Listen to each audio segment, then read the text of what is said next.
विराट कोहली से लेकर रोनाल्डो तक और शाहरुख खान से लेकर एलोन मस्क तक, आज ये सारे के सारे लोग अपने फील्ड में टॉप मोस्ट पोजीशन पे हैं। लेकिन क्या कभी आपने ये सोचा कि ऐसी कौन सी चीज है जो इन लोगों को सिमिलर बनाती है? वेल, इस फैक्टर को कहा जाता है द सबकॉन्शियस माइंड फैक्टर, और इसके बारे में इन सभी लोग ने कभी ना कभी किसी ना किसी इंटरव्यू में जरूर बात करी है। एक ऐसी चीज जिसको कई बार स्टडी किया जा चुका है, एक ऐसी चीज जो कि प्रूवन भी है, और एक ऐसी चीज जिसकी बहुत सारी हैरान कर देने वाली स्टोरीज भी हैं। तो ये चीज एग्जैक्टली है क्या, और ये काम कैसे करती है, और इस चीज को आप अपने ऊपर इंप्लीमेंट कैसे कर सकते हो, आज की इस वीडियो में आपको जानने को ये मिलेगा। और वीडियो में आगे बढ़ने से पहले यार, आप लोग के लिए वीडियो बनाने में बहुत मेहनत जाती है, बट अगर आप लोग इस वीडियो को लाइक भी नहीं करोगे और सब्सक्राइब भी नहीं करोगे तो मेरी जो मेहनत है वो वेस्ट हो जाएगी। इसलिए जो देख रहा है उनसे रिक्वेस्ट है कि भाई आप हमारे चैनल को सब्सक्राइब जरूर करें। इस वीडियो में मैं बेसिक से लेकर एडवांस तक सारी चीजें कवर करूंगा जो आपके लिए इंपॉर्टेंट है, और सारे के सारे टॉपिक्स हम एग्जाम्पल के साथ भी समझने वाले हैं। लेकिन उससे पहले ये समझ लेते हैं कि सबकॉन्शियस माइंड होता क्या है। तो बेसिकली ह्यूमन बॉडी में दो माइंड्स होते हैं। आई मीन, एक जो हमारा नॉर्मल माइंड होता है जिसके थ्रू हम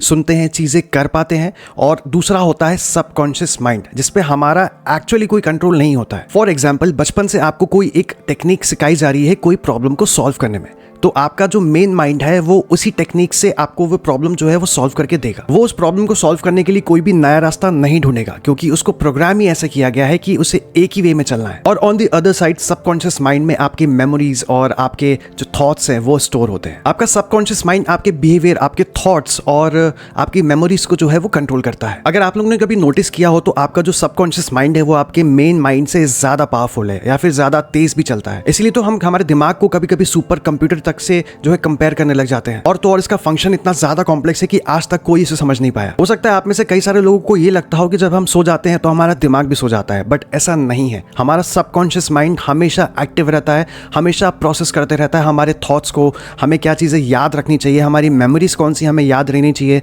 वो सारी चीजें बैकग्राउंड में सोते टाइम पे भी प्रोसेस होती रहती हैं। चलो आपको एक और एग्जांपल के साथ में समझाता हूं। आपने निकोला टेस्ला के बारे में तो सुना ही होगा। आज जो हम हमारे घर पे इलेक्ट्रॉनिक्स यूज करते हैं, ये फोन जिससे ये वीडियो रिकॉर्ड हो रहा है, सामने रखा लैपटॉप जिसमें मैंने स्क्रिप्ट लिख के रखी है, साथ ही साथ हमारे किचन में रखा हुआ जो है माइक्रोवेव, वो सब निकोला टेस्ला की ही देन है। पर जब किसी ने उनसे पूछा कि तुम इतने सारे इन्वेंशंस इतनी जल्दी जल्दी कैसे कर पा रहे हो, तो उनका आंसर ये था कि मैं जब सोता हूं तब इन सारे इन्वेंशंस को करता हूं। आई मीन, कोई भी इसमें प्रॉब्लम आती है तो उसमें इंप्रूवमेंट भी मैं सोते टाइम ही करता हूं। यानी कि I built it my dreams. वो जब सोते रहते थे और जब सपने देखते थे उनमें ये सारी प्रॉब्लम सॉल्व करते थे, उनमें आई मीन सपनों में ये सारी जो इन्वेंशंस है वो किया करते थे। वेल, ये चीज सुनने में बहुत ज्यादा फैसिनेटिंग लगती है कि कोई बंदा कैसे अपने ड्रीम में इन्वेंशन कर रहा है, उसको डिजाइन कर रहा है, और तो और उसे टेस्ट करके भी देख रहा है। इस चीज से आपको अपने सबकॉन्शियस माइंड का पावर का अंदाजा लग जाएगा। अगर आपको ये सारी चीजें क्रॉस वेरीफाई करनी है तो एक बुक है the power of your subconscious mind, आप उससे जाके वेरीफाई भी कर सकते हो। सो अब हम यहाँ पे बात करने वाले हैं कि हमारे सबकॉन्शियस माइंड और मेन माइंड में बेसिकली डिफरेंस क्या है। आपका कॉन्शियस माइंड कनेक्टेड रहता है अवेयरनेस, लॉजिक और रीजनिंग से। अवेयरनेस यानी कि जो चीजें हमें हमेशा से मालूम होती हैं, जो चीजें हमारे आसपास हो रही हैं, या फिर वो चीजें जिन्हें हम देख सकते हैं, वो सब कॉन्शियस माइंड के अंदर आता है।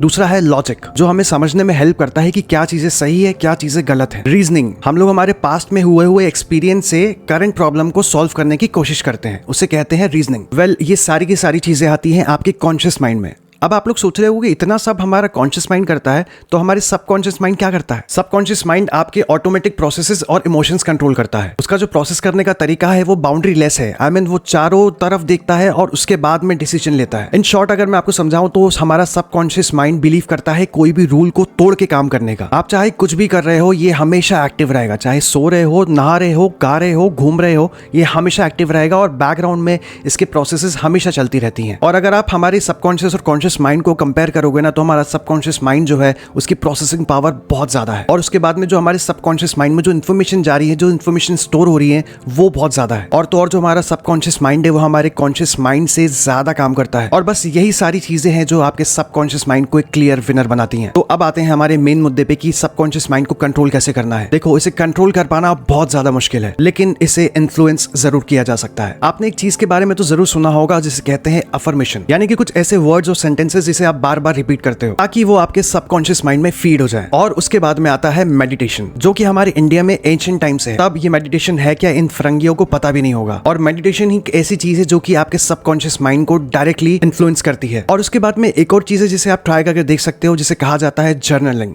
इसका क्लियर एग्जाम्पल मैं आपको देता हूँ। बचपन में जब हम एग्जाम के लिए प्रिपरेशन करते थे तब हमारे मम्मी पापा हमें बोला करते थे कि बेटा लिख लिख के पढ़ो, लिख लिख के याद करो, लिख लिख के रिवीजन करो। तो आपको करना ये है कि आपको जो डेली रूटीन रहा है उसे एक डायरी में लिखो, उसमें अच्छी चीजें भी लिखो और बुरी चीजें भी लिखो। जो मैंने गलत किया वो भी लिखो, जो मैंने अच्छा किया वो भी लिखो। इससे आप आपके थॉट्स को और अच्छे से समझ पाते हो। अब बात करते हैं कुछ ऐसे एग्जाम्पल्स के बारे में जो ये प्रूव करता है कि आपका सबकॉन्शियस माइंड एग्जैक्टली काम करता है। तो 1995 में सबकॉन्शियस माइंड पे एक स्टडी कंडक्ट हुई थी जिसे कंडक्ट किया था डॉक्टर हेनरी के बीचर ने, जिसके बाद लोगों को सबकॉन्शियस माइंड की एक्चुअल पावर पता लगी। इसमें 1000 पेशेंट्स पे 26 क्लिनिकल ट्रायल्स हुए जिसमें लोगों को दवाई के नाम पे सिर्फ और सिर्फ सलाइन के इंजेक्शंस दिए गए, लेकिन उन्हें ऐसा कहा गया था कि ये दवाई जो है मैजिकल दवाई है, इससे आपकी सारी बीमारियां एक बार में ठीक हो जाएंगी। और रिसर्चर्स ये देख के बिल्कुल हैरान हो गए कि उनमें से कई सारे लोगों की बीमारियां एक्चुअल में ठीक हो गई, जिसमें कफ एंड कोल्ड से लेकर कैंसर तक की बीमारी सही हो गई थी। अब इसे कहा गया था प्लेसिबो इफेक्ट, यानी अगर आप अपने दिमाग को कन्विंस कर पाए कि ये चीज मेरे से हो जाएगी या फिर ये चीज मैं इजीली कर लूंगा तो वो एक्चुअल में हो जाता है। इस रिसर्च पेपर को आप इंटरनेट पर जाके पढ़ सकते हो। इसे कहा जाता है the power of placebo effect. Well, अब बात करते हैं कि आपका सबकॉन्शियस माइंड आपके रियल लाइफ में हेल्प कैसे कर सकता है। ये आपकी कोई भी प्रॉब्लम को किसी अलग ही लेवल पे सॉल्व कर सकता है, क्योंकि इसकी कंप्यूटिंग स्पीड बहुत तेज है और आप इसका फायदा भी उठा सकते हो। जब भी आपकी लाइफ में कोई प्रॉब्लम आए और उसे सॉल्व ना कर सको तो इस चीज को जरूर ट्राई करके देखना। जो भी प्रॉब्लम अपनी लाइफ में फेस कर रहे हो ना, उसको सोचना थोड़ी देर के लिए पॉज कर दो